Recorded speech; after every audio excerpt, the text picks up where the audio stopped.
non è conosciuto il fatto che questo tipo di rete è stata creata proprio per permettere alle forze dell'ordine, parliamo di servizi più che di forze di polizia, è stato creato per avere un punto di aggregazione di tutto quello che è la malavita, la dissidenza, l'underground, no, è un posto dove c'è il malaffare, ma dove c'è anche un binocolo, una bella videocamera puntata lì. Non un porto franco, ma uno degli spazi più monitorati al mondo. Non a caso le malsane intenzioni del 34enne di Vazzola, che ha tentato di assoldare un sicario per eliminare il rivale, sono state intercettate dall'altra parte dell'oceano, niente meno che dall'FBI. L'informatico ed esperto di cybersicurezza, il vicentino Carlo Alberto Sartor, ricorda come sia stato proprio il governo americano nel 1990 a creare questo contenitore per attrarre i criminali della rete. E quindi è un posto soggetto a del controlli e a delle attenzioni,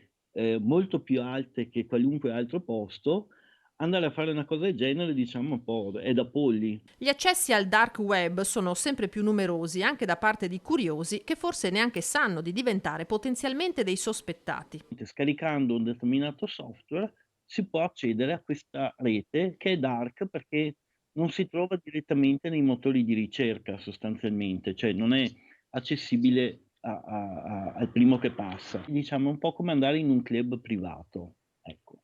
Questa è diciamo la traduzione semplice. Chiaramente queste stanze particolari sono nate, con degli obiettivi ben precisi che sono quello di fare un po', il posto dove si trova il mercato nero. A quel punto, spiega Sartor, si aprono due scenari. O uno è talmente, criminalmente attrezzato che effettivamente mette a disposizione un servizio criminale a pagamento, e ce ne sono.